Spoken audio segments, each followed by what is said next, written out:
are you the wind or are you the leaf? And I'd far rather make my own decisions and go my own direction rather than just be blown around by circumstances.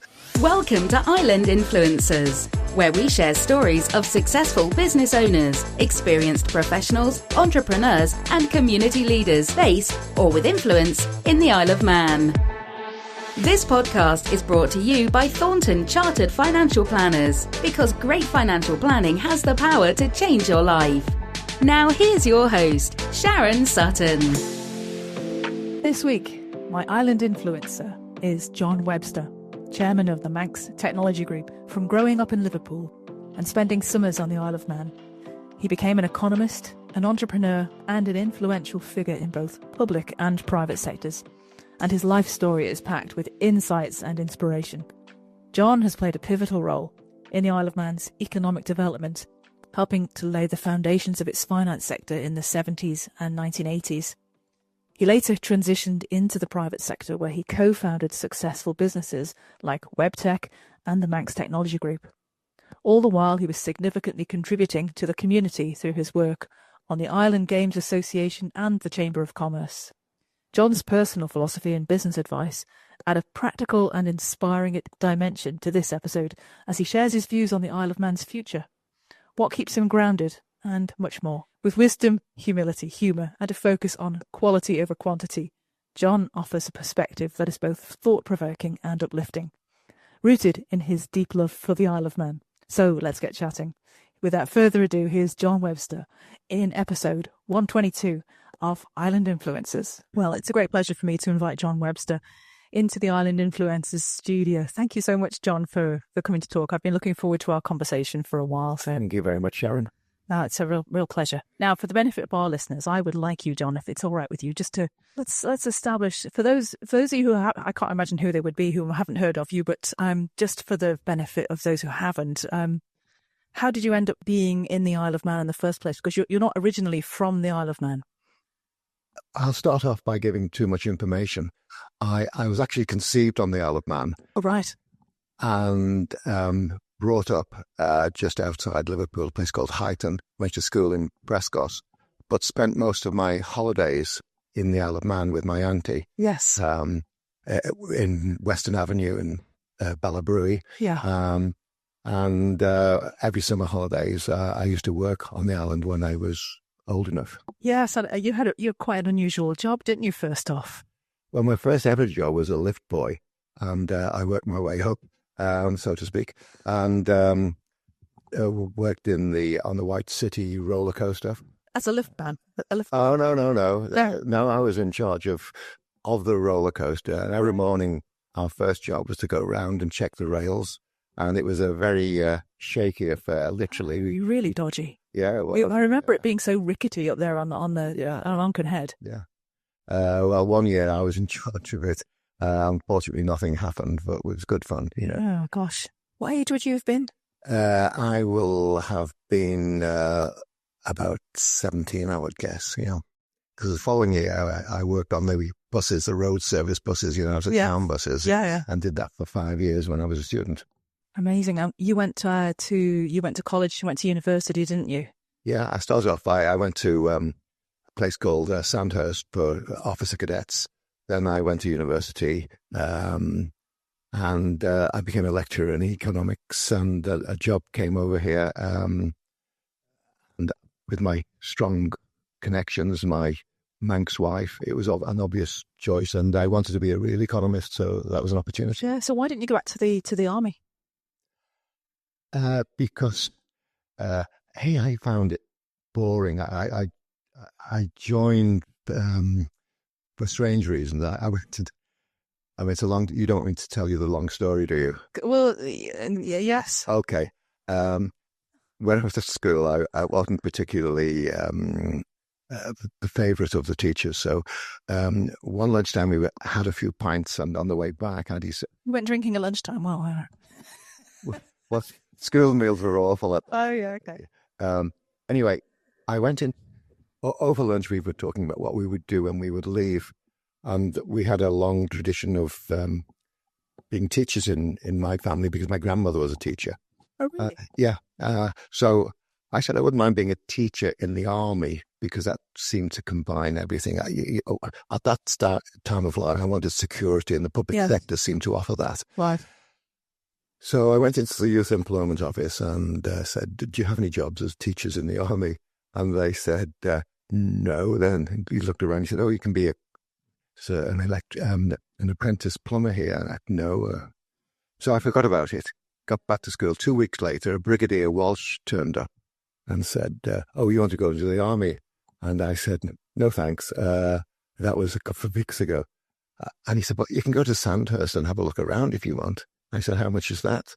And he said, "It's free." So I went around and we had a few days, shooting things and climbing over things. And that was quite interesting. I then forgot about it. He came back and said, "Would you like to go on an outward bound course to a place called Tywyn in Wales?" And I said, "How much is that?" And he said, "That's free. We'll pay. The army will pay." So I went there and came back. About a month later, this guy was very persistent. He came back and said to the school, "Well, have you told him how well he did?" And they said, "No, we don't believe it. He did that well." So he said, "Oh, yeah, he did very well. And we'd like him to go into army selection." So I went and I passed the selection board and ended up in the army. So you were almost a commissioned officer at that point, I guess. No. Well, you have to go to Sandhurst at that time for 2 years. Right. The first 6 months was military. Then you did academic. And I had the choice of going to Shrivenham, or I didn't have Latin. I'd have had to get Latin to go to Cambridge. I didn't want to become an engineer because Shrivenham is the army engineering training place for undergraduate rather. So I left intending to go back, and I did economics, and I thought these lecturers have a good job.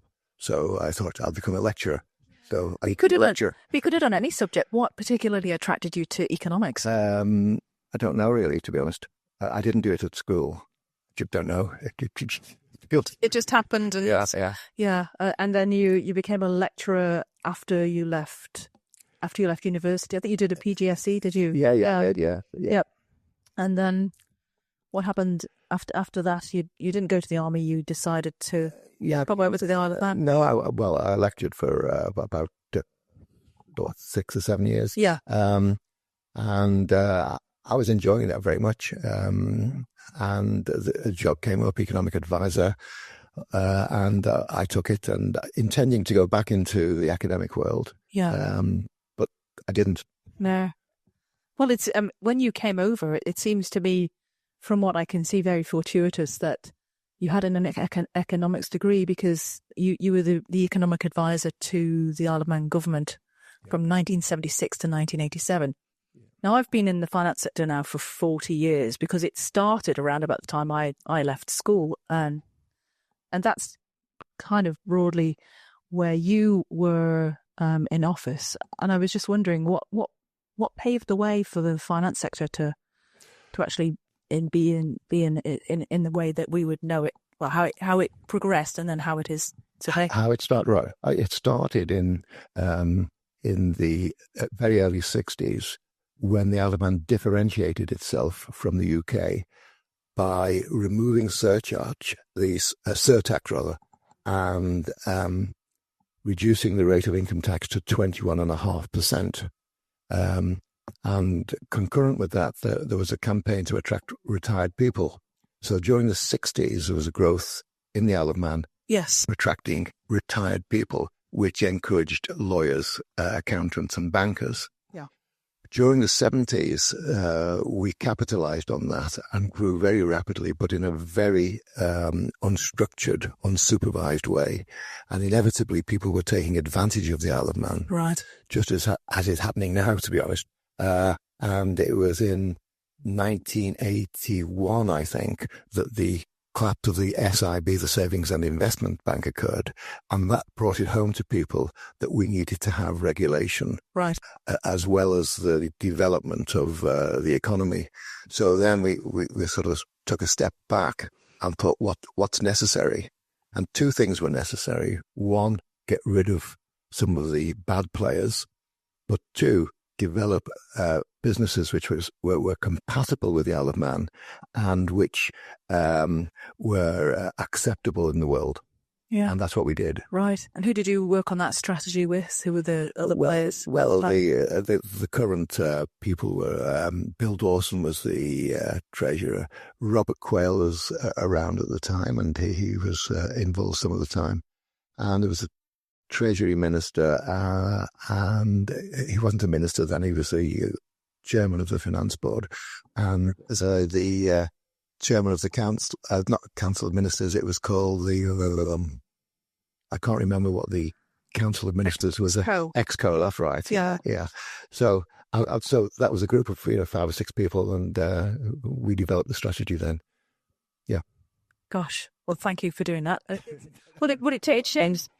No, but it changed the direction of people like you and a few others. It changed the direction of where people like me and many of the people I went to school with, giving us a career that we could, Yeah, I don't think individuals can take too much credit, because the Isle of Man had a natural advantage, and we basically just capitalised on that advantage. The Isle of Man's. I think you're being a bit modest, actually, because we could have just carried on being a dodgy offshore centre like some that still are, but to take that step back was But it forward thinking. All forced on us. It was. Prior to this happening, it's quite interesting. I was trying to introduce a new type of budgeting, and whereas the Treasury were very keen to do this, none of the departments wanted it. Everyone wanted the 5 or 10% annual increase without stepping back and saying, okay, what really should be the priorities if we didn't have these existing commitments? Right. If we were starting with a blank piece of paper, what should we do? And I was trying to push this, and everyone nodded and said, oh, that's a great idea. But no one did anything. And it was only when there was almost literally, not literally, obviously, but there was a train smash in that everything happened, so that we had a reduction in real national income of over a quarter in 2 years, which is a massive reduction. It is. So we'd lost our tourist industry. We'd peaked in 1979, in Millennium Year. Yeah, I remember. Do you? You know that, yeah. And after that, things really went to pot. So we had to do something. Mm. And so it wasn't sort of foresight. It was, the house is on fire. We've got to put it out. Right. Well, we can talk about this a bit later in the podcast. But I mean, it's if it's okay, I'd just like to carry on about your journey, because you left in 1987 after the finance sector had sort of started to. Doing a bit of research in advance. You wanted to you really took off after I left. Is that the point you're making? No, that you instead of riding the wave, you chose to actually leave your comfort zone and go and practice what you were preaching yourself. Yeah.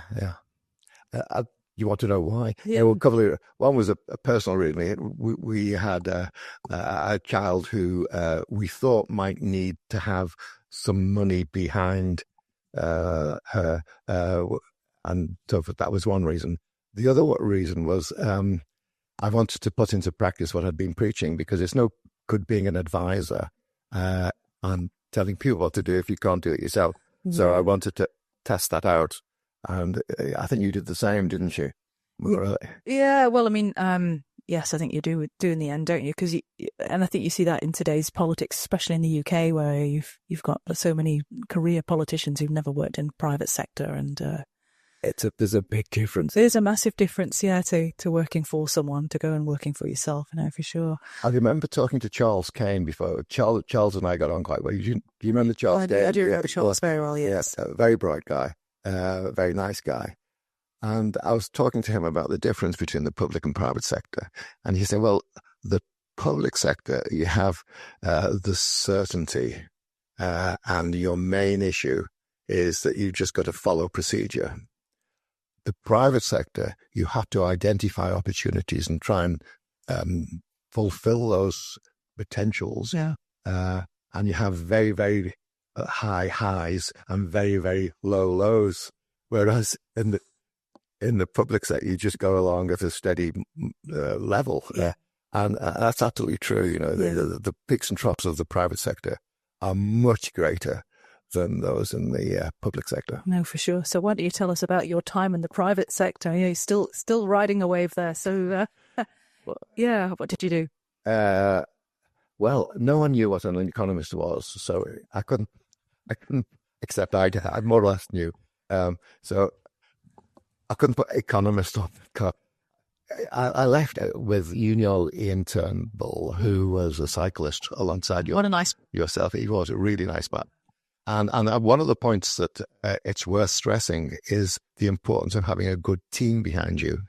It's quite obvious that you have a good team. And without a good team, you can't do very much. And so right. Yeah, we were jogging along the prom when I asked Ian, who'd been in the civil service for 24, 25 years, almost 25. He said he'd get some form of recognition when he'd been in there 25 years. And we were jogging just past the War Memorial. We did the round Douglas route, you know. Mm. And I said, you fancy leaving government and doing something? He said, yeah, all right. Sounds very Ian. He said, on one condition. And I said, what's that? He said, I'll do all the work in the background. If you do anything up front, if you've got to go on the radio or anything like that. He said, so you do all the planning and the upfront stuff, and I'll do all the background. I said, okay. And basically, that was the basis upon which we started. Yes. Sure. So we soon got a good client and started running the Freeport. That was one of the first things we did. And what sort of services were you offering back then? Well, basically organising the services, doing a bit of accountancy and stuff like that. And then we moved into what's now called CSP, you know, corporate service providers. And we did that. We had one or two very good clients. One unfortunate chap was, and this epitomizes the need for offshore centres. He had a large percentage of Philip Morris activity, which is a cigarette maker, amongst other things. They make Marlboro. And he had something like 8% of the world sales of Marlboro. And he was selling into Russia. And his main opposition or main problem there was that the Secret Service there wanted to get his market. So he had to try and disguise the fact that he had such a large share with a number of different entities. Okay. So for legitimate reasons, he had a range of companies and methods, but hiding behind them because he feared for his life and he feared for his company. Sure. Now, unfortunately, he was killed when that Swiss air crash occurred in America. Remember, it took a long time to crash because it was on fire there was smoke in the cockpit and it went down. And this chap, so he was one of our more interesting clients. Yeah, golly. So then I got moved on. Someone asked me to get involved in a software company. Yeah, because what sort of era are we now? Because this was all pre-internet stuff, wasn't it? Yeah, I've been involved in bringing De Beers Industrial Diamonds to the island. Yeah, for the Freeport. Yes, yeah. This was ahead of the Freeport. I'd met Harry Oppenheimer and his son Nicky and JTO, who was their chief executive, Julian Thompson Ogilvy, I think his name was. And we had lunch in the Castletown Golf Links. And I went back and told the person who I was responsible to that I think had brought De Beers to the island. And the response was, that's not your job. And I said, but is it a good thing or a bad thing to do this? And the answer was, well, I suppose it's a good thing. So that epitomized the difference between the public sector and the private sector. So it sounds a bit Manx, really. I am Manx, and you are. So. Well, I told you. Yeah, you do. Yeah. So yeah, it does say a lot, that, doesn't it? Because in the private sector, if one of your staff said, "Oh, I've just brought this massive organization," you could say, "Oh, thank you very much." Yeah. So yeah, so that happened, and I got involved in this software company and thought, yeah, there's some potential here. So we developed it, and it was quite a useful piece of software. And we sold that to some of the banks, the Isle of Man Bank, some of the building societies, which were then on the island. Yeah, sure. Was that under WebTech at that point, or was that still Webster? Okay, well, it became WebTech. Right. That wasn't my idea. It was someone in a company called ProTech, which was a De Beers company, came along and worked with us. Yeah. And we all had a percentage. And they said, "Oh, call it WebTech. It makes sense." Yeah. So that's what we did. Yeah. Oh, amazing. And then at some point, then you've morphed into more internet-based through Manx Technology Group and lots of other relationships and stuff along the way. But the directorship, I always tried to have several aspects of the business. I've always tried to do this. One was directorships, which are, if everything else fails, then you've got something to fall back on. Then the pension, you always try and build for pension. It's the one word I think is valuable, and I'm not an investment advisor, but diversification. You must always think that, and you will be no doubt preaching that to your client. What's the number one aspect of managing risk? Yeah. Yeah. So I did that throughout my life. So it was along with those activities, I developed the CSP side and the software side. So there were different things to fall back on. Yeah. We also did a spell for the Financial Supervision Commission. Yeah, but that's tantamount bit to being a non-executive director, isn't it? I was a commissioner for about 10 years, I think it was, and almost 3. The question was, I'll just go back a step. Please do. At the time, the idea was someone would phone you up and say, "Would you like to be a whatever?" And I said yes to being an FSC commissioner, as it was then. Then I was deputy chairman under Rosemary Penn, was then the chairman, and I think they've made a few changes which are not necessarily for the better. One was the Treasury was taken out of it. The Treasury Minister always used to sit alongside us. So that meant the FSC, now the FSA, used to have an interest in what was going on in the economy. Okay. That meant that you couldn't be too severe with your regulations and supervision. Once you removed that constraint, it meant that restricting became very much easier, because it didn't really matter to you whether or not you were kicking the life out of the economy. No, it's a very difficult boat to steer, isn't it? The regulators are all. Yeah, I understand. I'm sure. Get the philosophy of, you can't have two interests.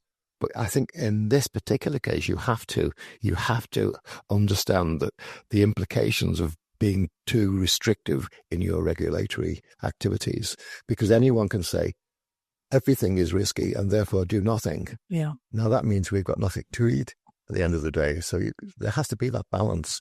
So that was one thing they did. The other thing they did was instead of requesting people to be commissioners, they ask you to apply for the job.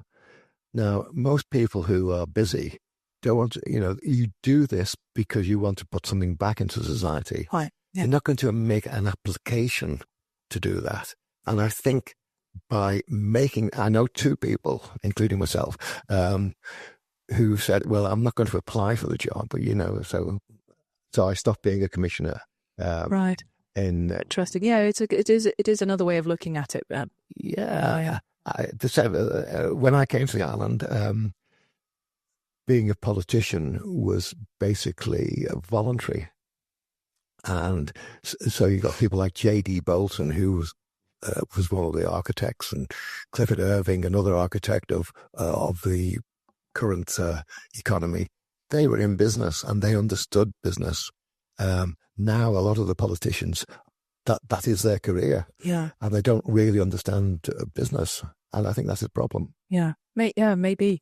I mean, we don't, on the Island Influencers, we don't have politicians on the podcast because we don't want to influence choice either way. But it's an interesting point, and it's not just the Isle of Man that it's that's the case, is it, with being a professional politician? It's or just standing because you fancy having a go without any really real experience. Yeah, that's a big job to learn on, isn't it? Oh, it is. Yeah, I think you've got to understand the real world. Yeah, sure. It's not something I would put myself forward for. No, I wouldn't either. No. I mean, I wouldn't. I'll put you forward, but I wouldn't put me forward as well, I meant. No, please don't. I'm quite happy if you don't. So what happened after you did your the web tech? I see that's sort of morphed into other businesses along the way. Yeah. Manx Technology Group has been around a while, hasn't it? It's well, basically, we sold WebTech, the original WebTech, to United Utilities, and that took one or two of the shareholders with it. Yeah. Then I developed Webster Turnbull, and we called it Amber, and so I bought back WebTech and became basically the sole owner of WebTech, and then built up Amber and sold Amber to Steve McGowan, SMP, and they developed that into Amber Gaming, right, which is still around. It is, yeah. I then had acquired WebTech and merged with another company called Service Tech, and basically bought out a couple of the other people to become the majority shareholder, and bought another couple of companies which were in that space, and kept the best people and a brilliant CEO. And basically, I'm lucky in that I've got a great team and a good opportunity. Yeah, as a serial entrepreneur. Well, I only think the guy who invented Kellogg's could be really described as a serial entrepreneur. I don't really think that applies to me. Yeah, so there's a bit of a dad joke there. Don't mind myself. A granddad joke, you're right. Yeah. Very good.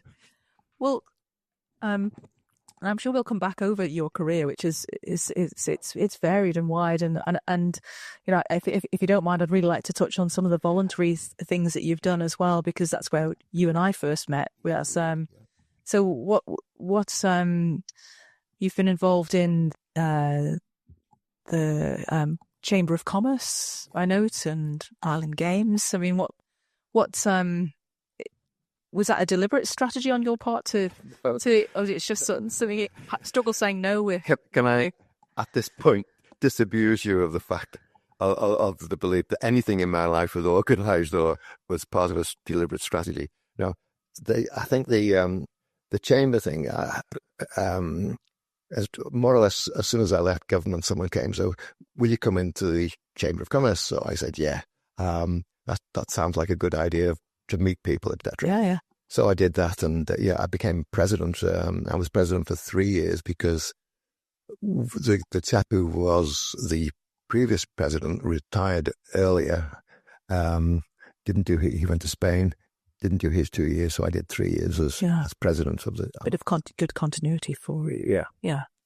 Oh, very good. And you've also published as part of your the UN Man and the Biosphere book. Well, how did that come about? Well,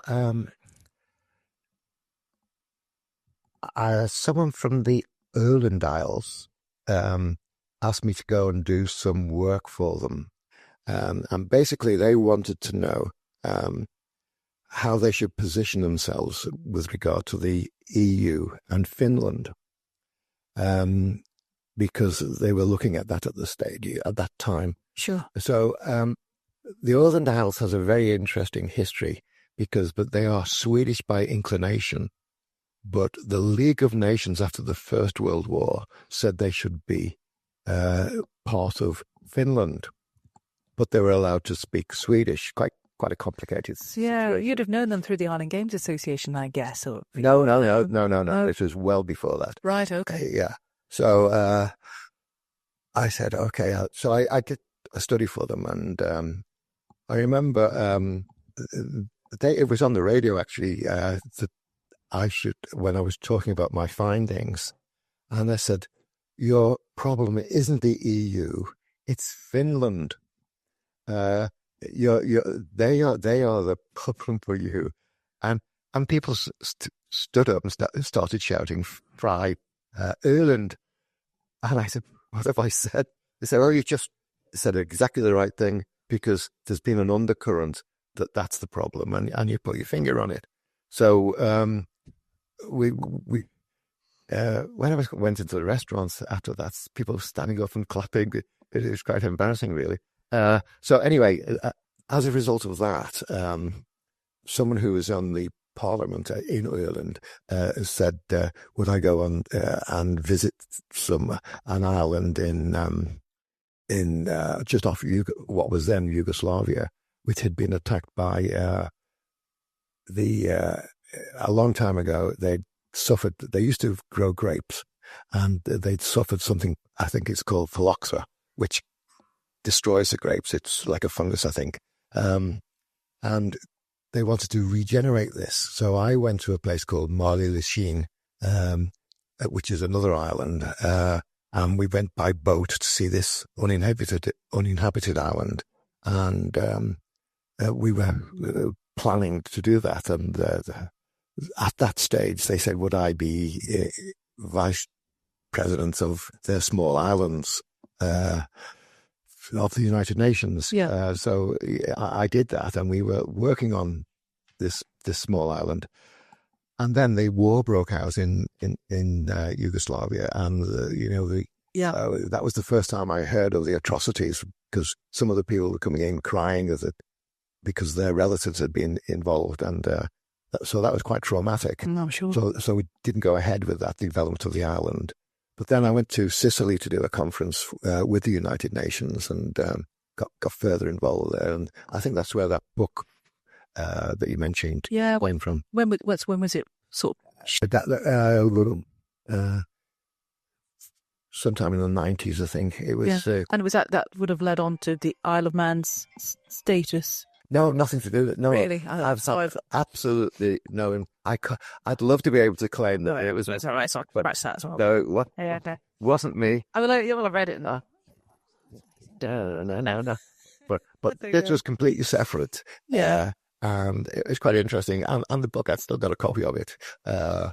It was, all islands are surrounded obviously by water, otherwise they wouldn't be islands. And they all have very similar problems. We all think we're unique as individuals and as countries, but we're not. And the similarities between islands are really significant. And I went on, actually, you remember Mark Schumann, who was in charge of the small country's financial management. I got involved with them for a long time, and enjoyed talking to them in the same way, talking about the opportunities and the problems faced by small communities and islands. Yeah, and is that coincidental then that you became involved in the Island Games Association at that point? I mean, it would seem to all fit together somehow. Island Games Association, that was... Do you want me to tell you what actually happened? Well, I'm interested to hear of you. I do want to know what actually happened, but I want to know because you're a keen golfer, aren't you? Yeah. But if you wanted to sort of epitomize my strengths and weaknesses, you'd say there's no great strengths and there's no great weaknesses. He's just average at everything. So I was never terribly good at sport, but I wasn't bad. Enjoyed it. Yeah. So, but I wasn't very good. I mean, you were very good as a cyclist, and I was okay, thanks. no, yeah. But you've got to recognise these things, haven't you? Now, Yeah. I was just an all-round, an average all-rounder, not even a good all-rounder. So it was quite a shock when Dot Tilbury, I think it was Dot Tilbury, was the initiator of the approach via Ian Turnbull, Sounds as other lovely. cyclist. Yes. And they said, could you come and sort out the Island Games Association? This is true. And I said, well, not really, because I haven't excelled in any sport. They said, but we want an organizer, not someone who's a good sportsman, because they're in complete disarray. The meetings, I don't know whether you were there at the time, but they used to go on apparently from sort of 6 o'clock till 1 o'clock in the following morning. I just used to show up for the aeroplane, You get selected and you go along. Oh, right. No, it's great. No, I was never involved in any of the committees. Sports Council, but not Island Games. There's a lot of politics in sport. Oh, yeah. Well, I know from the Sports Council time. Oh, yeah. I was on the Sports Council as well. Anyway, they said, can you come sort it out? I said, okay. The first meeting, I said, this meeting can go on as long as 2 hours. In future, all the meetings will be restricted to an hour. And I'm going to put on PowerPoint all your agreements and disagreements. And I was very, very strict, horribly strict with them. And they seemed to like it. And basically, my job was to knock them into order. So you did that. And I hope, actually, I did. Yeah, we got a really decent sponsor, didn't we? NatWest. Yeah, so that was in my time, yeah. And that made things a lot more streamlined and obvious. You knew predictable what sports were going to be involved. So, well done. Thanks again. That was my role there. Well, I mean, thanks for not asking me who the predecessor was. No, gosh, no, I'll never do that. Me and like many others like me had the opportunity to experience a multi-sport event away from home, represent the Isle of Man, and if it hadn't been for a bunch of volunteers like yourselves to actually put those things into being, we would never have had it. I mean, I was lucky to go to Commonwealth. Many people aren't, but it's it just inspires. It's part of that grassroots to elite strategy that otherwise you've got a mile wide, inch deep kind of philosophy. And Island Games, I think, defines it that little bit more. Yeah. And you do need someone who isn't. And you may come on to this later when we're talking about business, but if you are wholly focused on one thing, which is your sport, it's very difficult to take an overview and put things into perspective. And that's what's important, I think, in life generally. Oh, for sure. And in business. Yeah. And you'll know that. Look at legal practices. Yeah. Well, yeah. Yeah. Okay, well, if you don't mind me asking, and I do ask in my day job now, which unfortunately was not professional cyclist, but fortunately for me, it's professional financial planner. What's your earliest memory of money? What was money like growing up for you? Well, we came from I came from a relatively impoverished is too strong a word, but not a wealthy family. It was I was brought up in basically a matriarchy with my grandmother in very clearly the boss of the family. Wonderful. And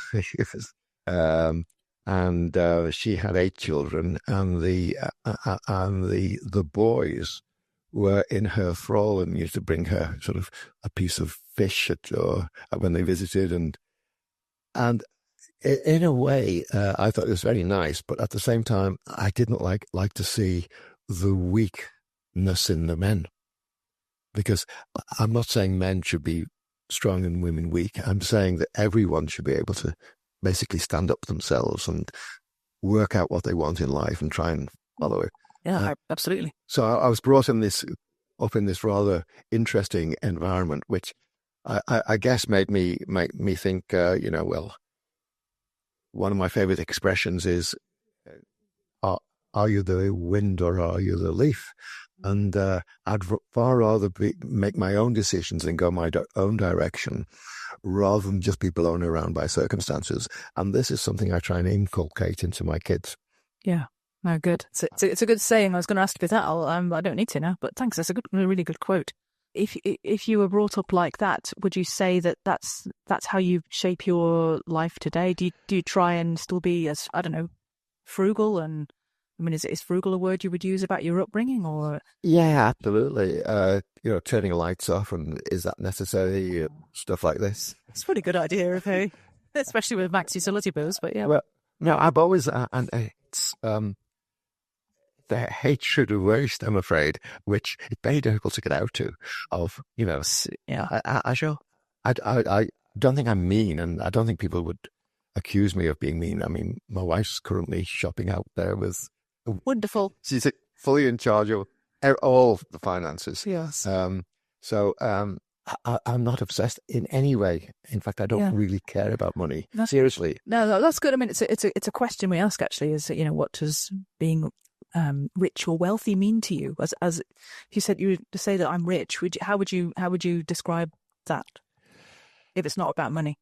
Well, when I first started off in business, I used to almost on a nightly basis look at cash flow and spreadsheets, and in particular cash forecasts.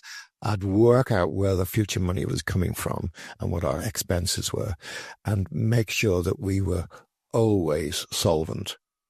So at that stage, you are concerned about finances, and the question you just asked me, what it like not to be concerned about finance. You just sort of focus on other things. So I don't do the spreadsheets. I do continue to get weekly management reports from my business, and several times a week. And I think every business should have their hands all around what's going on, because if you don't, you're likely to have some unpleasant surprises. Sure, but that tells you what's happened. What about the forward cash flow? How did you account for that? Is that something in your business that you've done, or? Oh yeah, all the time. Yeah. Forward cash flow is inevitably speculative. Yes. And I won't quote Moltke, that all plans should be reconsidered first contact with the enemy.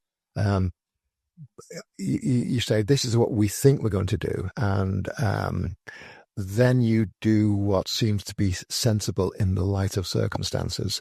And as soon as you have made a mistake, either in selecting a person who's working with you, or whether you're going down a particular path which subsequently seems not to be the path you should be on, you have, as quickly as possible, have got to change course. Yeah. Because if you don't, you've got problems. And I've made lots of mistakes. Haven't we all? Yeah, but the thing is, you survive if you recognise that those are mistakes quickly, and you move on. Yeah, important. You learn from your mistakes, I guess. Yeah, or you don't survive. Or you don't survive, yeah. So all the things you've done throughout your life so far, what's given you the most fulfillment? I'm glad you didn't ask me what was my biggest mistake. No. I guess it has to be family, doesn't it? I mean, if you look at the 4 or 5 sections of your life, which I like to do, family, business, leisure, sport, reading, that type of, those are the sort of areas. Yeah. Family has to be best, and family comes first. Yeah, for sure. Yeah, you wrote something in your preparation for this. Which Mrs. Webster sounds amazing, by the way. Marrying and having children, behind every man is a woman rolling her eyes. No, I think that applies to everything. I've known some guys and some women who haven't been grounded by having a partner who, when you get home and you say, you know what we've done today? We've got X, and they, yeah, but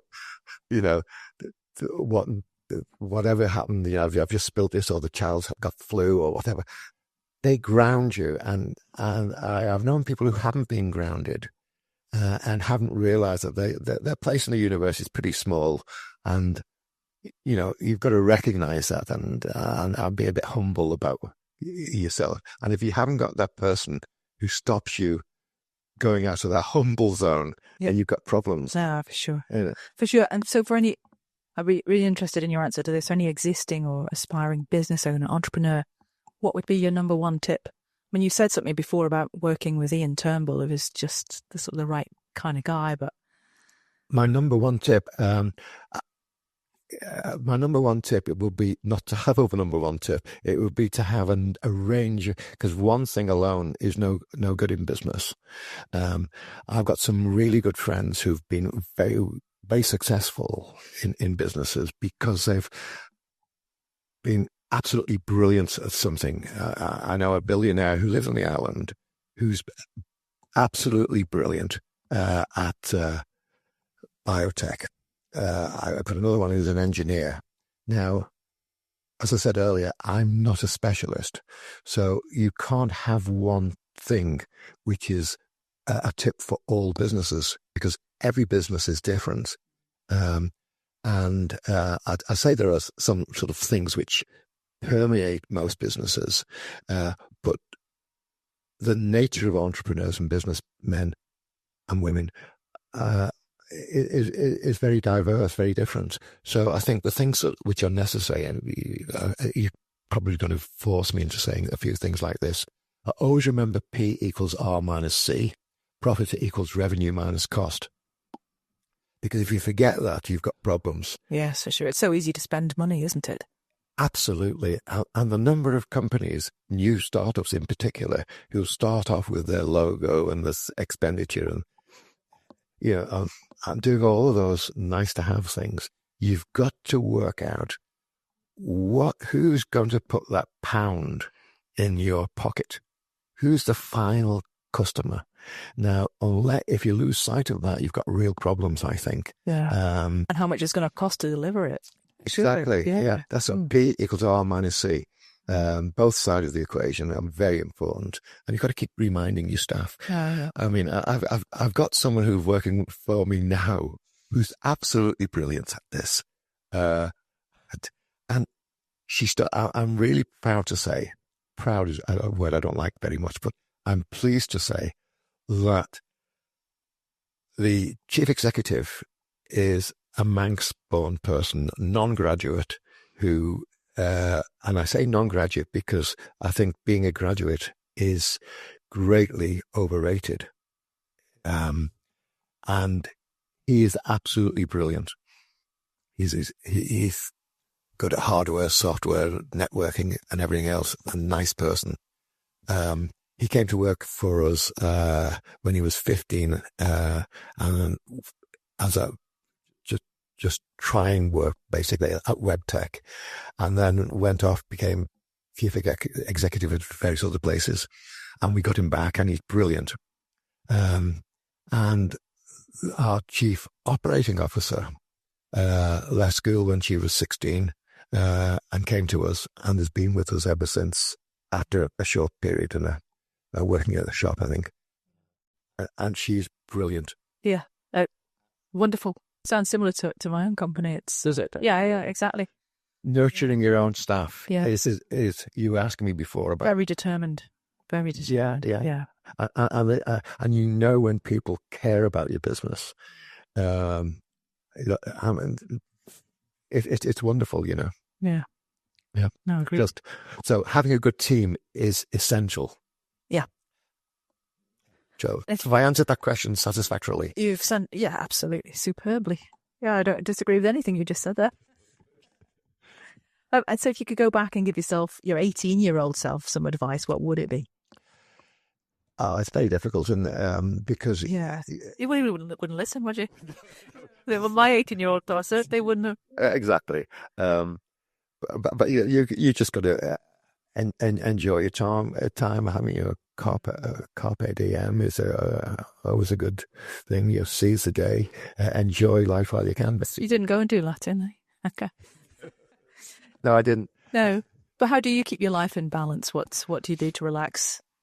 Well, I guess today, if you look what I do this week, I played golf a couple of times. I isn't this boring? And I wake up in the morning at about between 6 and 7. I do emails and stuff, catch up on any business stuff. Read the paper online. Do the Wordle, the crossword, the Polygon. Sometimes do a couple of chess puzzles. Take the dog for a walk. I come back and do a bit more work usually, and take the dog for another walk or go to meetings. Yeah. Or come and talk to someone like you. I know. It sounds good to me. Sounds Work. mental and physical exercise and yes, purposeful work. Brilliant. And always read last thing at night. Yeah. Oh yeah. So something other than work. I always do that. Yeah. Help me drop off. Yeah. Yeah. Can I ask you favourite trip you've ever taken? Well, I've been to various places. I used to go with Anne, my wife, quite a lot when she was head of Crown Division, and as a result of that, we went to various places, and I went with her spouse as a spouse. You see, Yeah. So we went to places like Guadeloupe with Miles and Mary Walker. That was we had a good time there. Various outposts of the world, and I did that with my own job. But the most memorable one was probably New Zealand, where my younger daughter was got engaged, and that was quite a good experience. Yeah. Oh, lovely. You do North or South Island? It's North Island. In fact, she's there now with her now husband and our granddaughter. Right. Yeah. So yeah. Just there for Christmas, or do they live there? Oh no, they're just there for Christmas. Yeah. We hope they're going to come. It's short. Well, they were on the radio FaceTime this morning, and it's really beautiful out there at the moment. They're having a great time here. Yeah, well, we saw the sun a little bit earlier, didn't we? But just mostly horizontal rain for us this time of year. Well, I was around the cliffs in Kerridou this morning in that rain. I was the only person there, but it was really quite, in a sort of a dramatically wild sense, very attractive. And that's part of the beauty of the Isle of Man, isn't it? It is, yeah. I mean, what would you say, though, are the best things about living in the Isle of Man? The best things are the security that we've got as an island, and the diversity of opportunity, and if you like the outdoors, it's great. And we do have, if you like, theatre. You know, Gate is a great theatre. There's no question about that. Even if they are going to start drinking in their seats now. That's all great. And the island's got enormous potential because we are able to differentiate ourselves. Yeah, that ability to legislate is quite important. Very important. That's constrained far more than it was because of international obligations, etc. And I think in future we're likely to lose even more of that freedom. Do you want me to answer any downside questions? Are you going to ask the other side of the coin? Well, exactly. Yeah, the main challenges, I suppose, that we do face. Yeah, this is that huge societal cost to pay for, haven't we, with rising social care and demographics. Well, I mean, this is a bit controversial. Do you want me to just give my view on what we should be doing now? I can't think of anybody better qualified, Joe, to be honestly, to you've seen it, all sides of it, so, Well, I think our main problem as an island always has been a lack of confidence. And this, you could say, okay, is that a problem? Isn't that a nice trait, being modest? Yeah, it is a nice trait. And I would, one thing I'd hate to be is immodest, because behind me someone will be rolling her eyes. So you've got to keep grounded, but at the same time you have to have a confidence to be able to recognize when you've got something worth selling, so that you can put a reasonable price on it. What we haven't done here is we haven't been successful at monetarizing some of the things that we could do. For example, agriculture, forestry and fishing, we could have a really great product, and there's lots of case studies. Kerrygold is one, and there's lots of others you can look at. I mean, Creamery does pretty well with its cheese export business. Now, if we could replicate that throughout the industry with a good discipline, good quality product and excellent marketing, all of those elements of successful business, if we could do that for all of the island, that would be great, including tourism. Now, in tourism, a lot of people say, oh, you've got to more or less, reduce the fares of the boats. You've got to do this. We used to say, don't come to the island, just send us the money, because... Oh, yeah, send your money for a holiday. Yeah. Yeah. And one of the first things I did when I was economic advisor was to say, don't look at the tourist numbers, look at the tourist income, because there's a big difference. So first of all, you look at the nature of the tourist you've got, the amount they spend, and then you say, well, what are they spending it on? Because the multiplier, which everyone talks about, and not many people really understand, that the multiplier will depend upon what people are spending their money on. And that depends on, for example, simple example would be TT week, someone buys a hot dog from a van at the fair on the promenade. Now, that can mean very little money going into the domestic economy. Especially if the hot dog van came across to... Correct. Yeah. So the multiplier is less than 1. Now, the multiplier often used is more than 1. And it should be more than 1, because we should be saying, okay, let's try and sell the Manx products. Let's ensure that we focus on getting money from them to us. And the creation of new money should be one of our main aspirations. Do you have any initiative ideas that you care to share for that, or what would you do? Well, going back to one of the fundamentals of current policy, it's to increase the population. Yes. To solve the demographic problem. In fact, that's not working, and it's putting a lot of pressure on existing resources. And you can do two. You can say, we've got a demographic problem of imbalance here, so let's bring more young people in. And a simpleton would say, well, let's solve the problem. No, it hasn't solved the problem. Those young people have got nothing to do.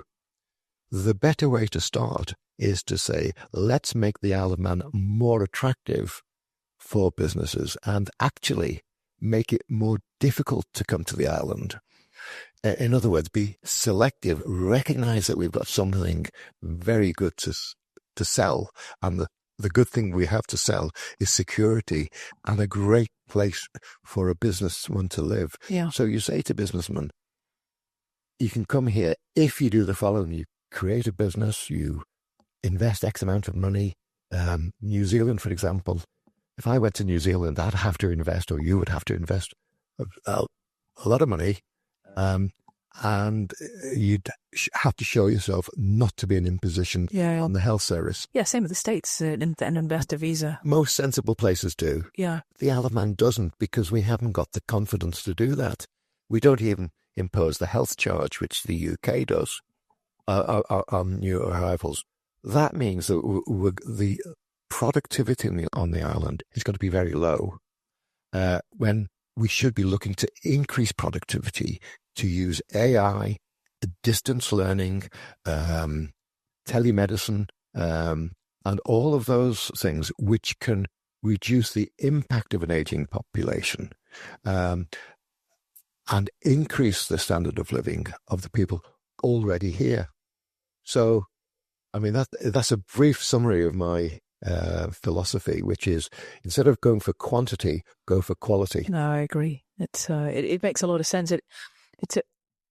You kind of see the Isle of Man that, from the finance sector's point of view, you start off with a really good Isle of Man business. It gets bought, and then its centre of control gravitates usually to the likes of Jersey or even Guernsey, which Yeah, it's when people could come here and live far less living costs with more security for their residency, you know. If we had the courage to mention, I mean, even some of we believe that the best people are people who get off a plane with a briefcase. That's our definition of an expert. And yet, some of the best civil servants have been homegrown. I'm thinking, you know, I won't mention any in case it causes embarrassment, but all the best ones that I've known are homegrown. They're brighter than the current ones, and they have the advantage of knowing the island and being able to relate the policies they're trying to introduce into the culture and history which we all love. So, you know, at the moment we're bringing people over who don't understand the island properly and who are destroying some of the things which have made the Isle of Man successful. Yeah. I'm sorry if that sounds a bit... No, it's your point of view. I mean, I don't know, and I know that there was an issue with the numbers of chief execs that were acting. They weren't sort of appointed, but I guess loads of people have left, so you've got that succession, you know. Yeah, I don't know. It's a really interesting point of view and an interesting discussion, which we could go on forever with. But you know, I don't have enough knowledge there. But or enough storage disk, I think. Oh, I've got plenty of storage. Don't you worry about that. But no, I mean, if you have any thoughts on it, any manifestos that you might have written on it, we could easily add them into the show notes if that's something you're willing to do. But I think there's almost an argument. One or two people are trying to put opposition or political parties, and I'm not going to have anything to do with that because I'm not interested in politics. Yes. But I think there's a real need for a proper debate. And by a proper debate, I mean I'm happy to say this is what I think, but I've just done with you. Yeah. Now, I would like someone to oppose that.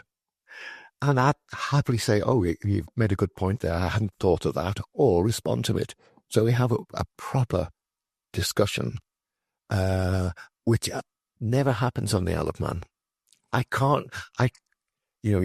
been on Manx Radio and listened to other people on Manx Radio, and Manx Radio do their best, but you never really have the depth of discussion which is necessary to get to the bottom of some of these key issues. And sort of like an open forum, do you mean, or does it need to be a closed forum?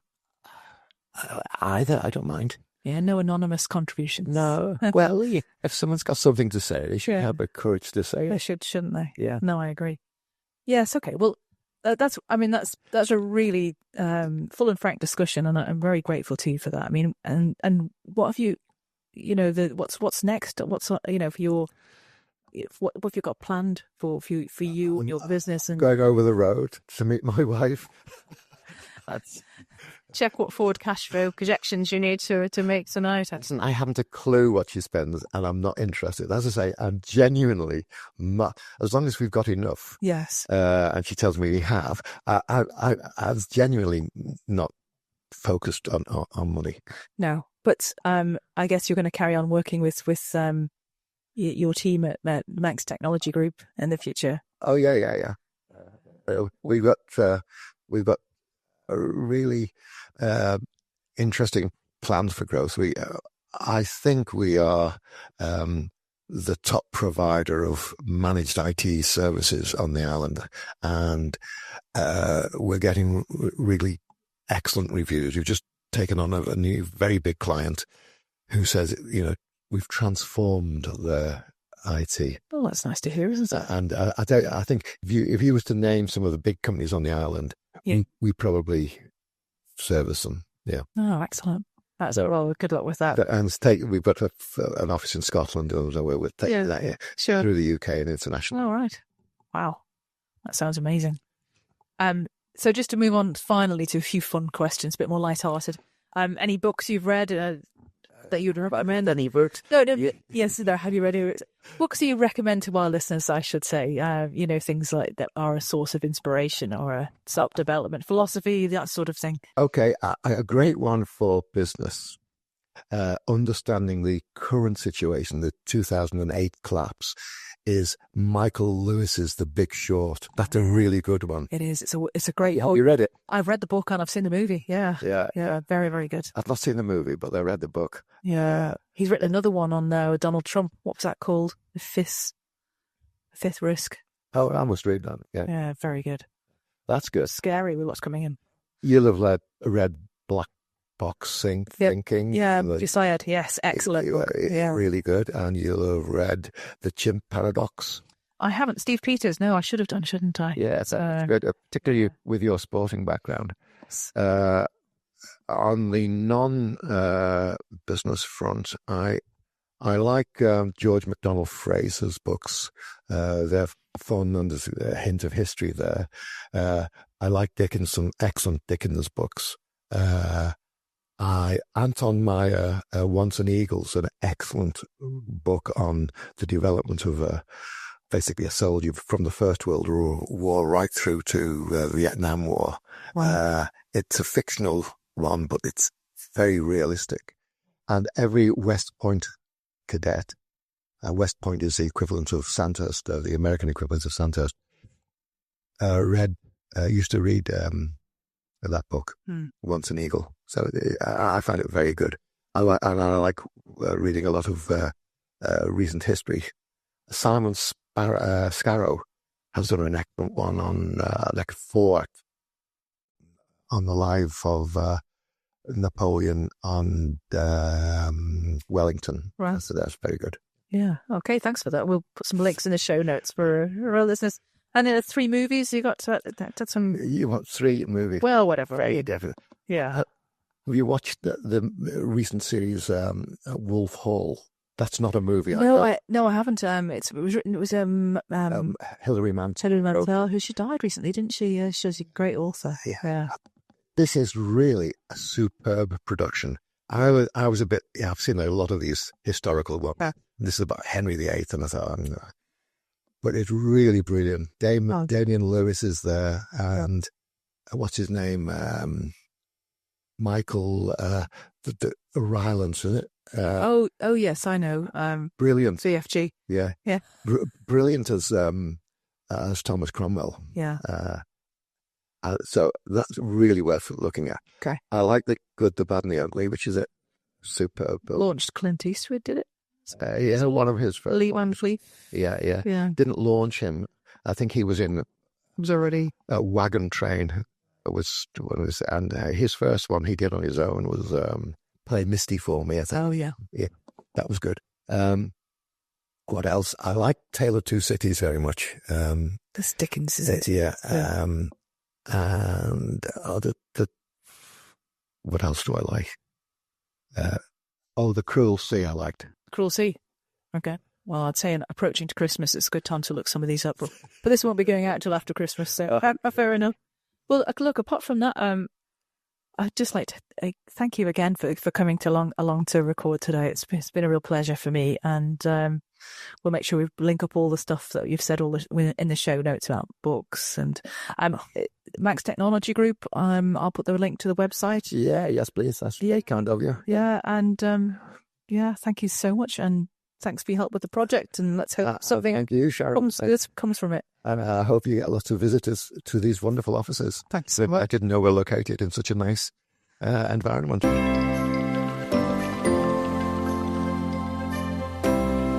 Thanks for listening this far. I hope you found this episode to be valuable.